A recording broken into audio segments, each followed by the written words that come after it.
Good morning. We are here again, day 11 of God and His Word. And today will be a continuation of yesterday, but a different topic. Today, we will be talking about your authority.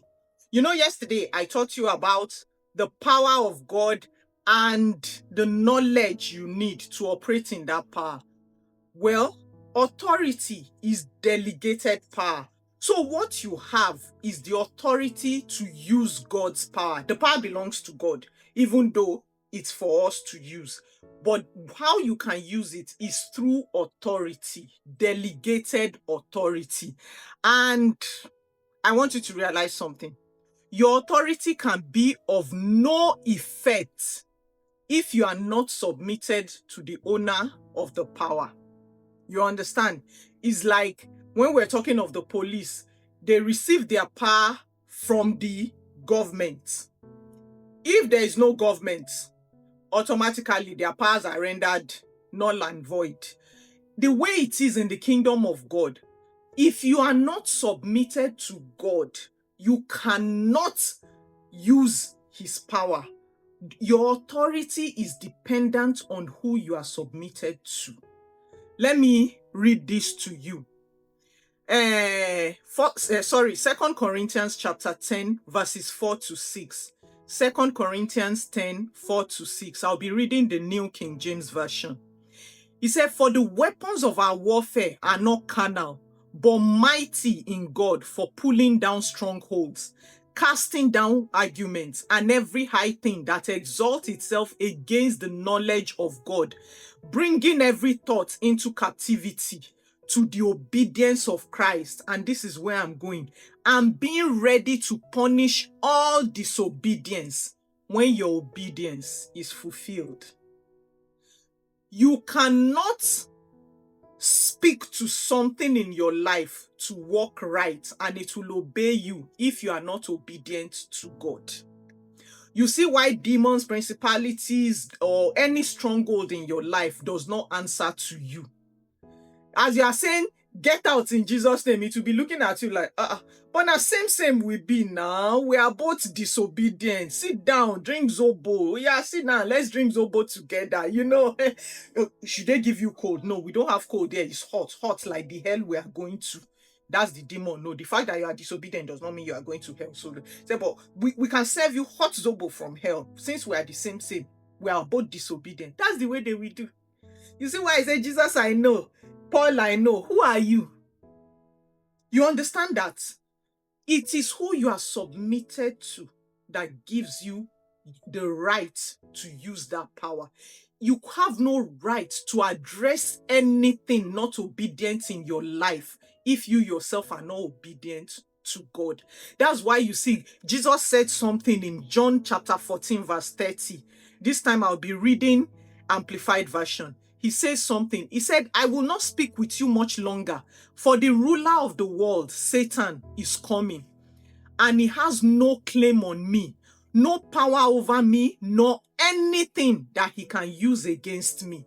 Another version says, he said, "The enemy cometh, but he has nothing of his in me."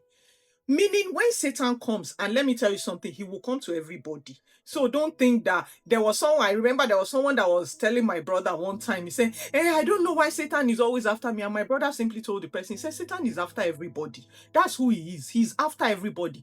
The real question is, why is he succeeding against you?" Satan that went after God, that went after Jesus, is it you not come after? Leave that one. The fact that Satan is after you is a fact of life. He doesn't even disturb me. That's his job. He goes up and down, look like a roaring lion seeking him to devour. Now, in job, he's fulfilling his job. Are you fulfilling yours? Are you operating in the kind of power and the kind of obedience that can make him unable to do anything in your life? That's what this place is saying. That whenever Satan goes up and down, what he is looking for, seeking whom to devour, is anything in the life of a person that belongs to him that will give him access to that person's life. So he comes, he finds secret sin in your life, he finds anger, he finds envy, he finds lying, he finds unforgiveness, he finds negative words, he finds insults, Oh, those are things that belong to him. You are opening the door to him. He's very happy. So you become part of those he's able to devour. And then even when you are now saying, I rebuke you in Jesus' name, it's like, duh, we are the same. Everything I'm seeing in your life is like me. It resembles me. It doesn't resemble God. So you have no right.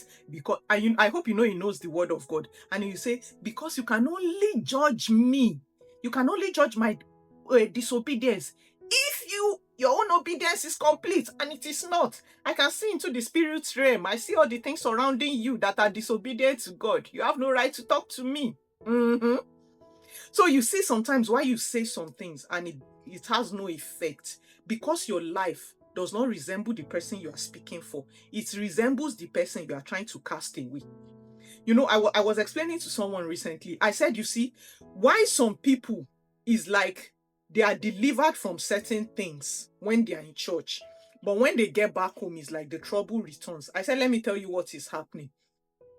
Whatever is behind that affliction, please note, let me just make this. A believer cannot be possessed. It is impossible for you as a born-again child of God to be possessed, even if you have sin in your life. Sin can grant access to enemy in things surrounding your life. But say you'll be physically possessed, that is not possible. Because when you accept Christ, the Spirit of God comes into your spirit.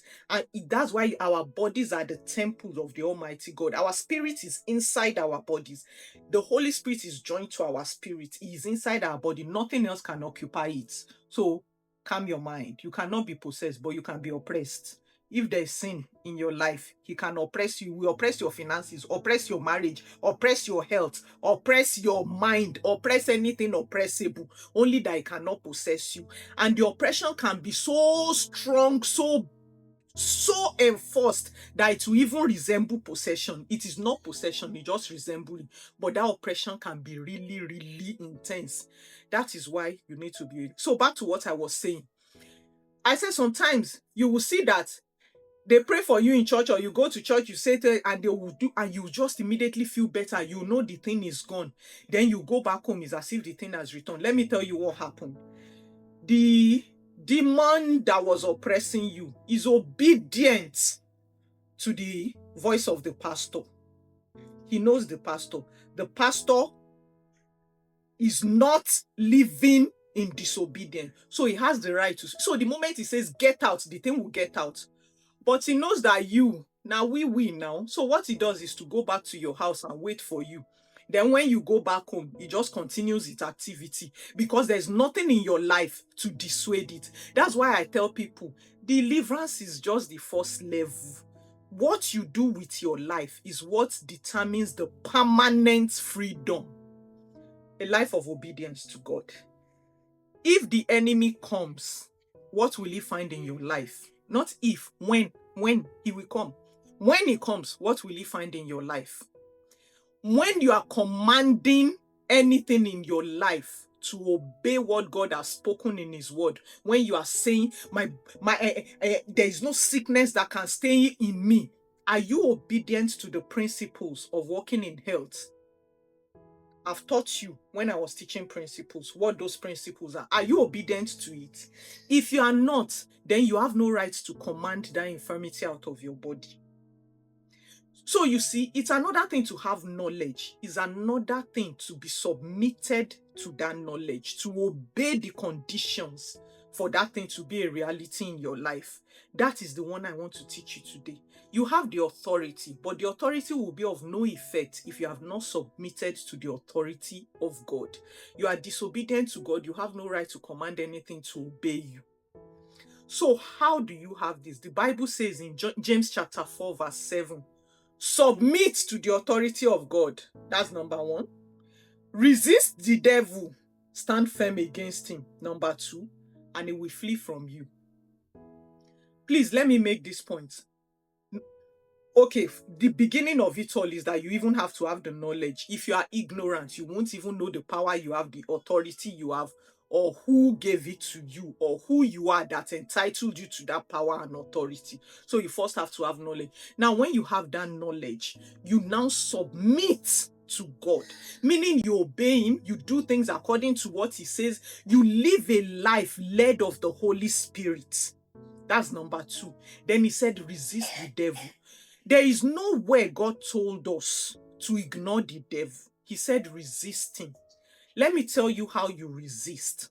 It's like someone telling you you are stupid and you say, I am not stupid. And you say, are you talking to me like that? I say you are stupid. You say, I am not stupid. That's resistance. You are resisting it. How you resist the devil is you stand on the word of God. You say it. I remember I was sharing with a friend of mine how I woke up and I'd been noticing certain pain in my side for some days. And it was paining me. It was paining me constantly. Even when I stretch, it was inside. It was not say muscle. It was inside.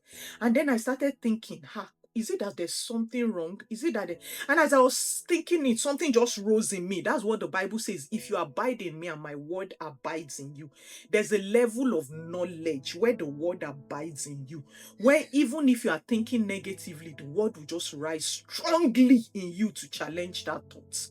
And it just rose in me that, my body is the temple of the Almighty. The same spirit that raised Jesus from the dead lives in me and is quickening my mortal body unto life. This life I live not of myself, but by the Son of God who loved me and gave himself for me. I stood up. I said, it's impossible for anything to be wrong with me. It's impossible for anything to be wrong with my physical body. I said, Father, this body has thou prepared for me.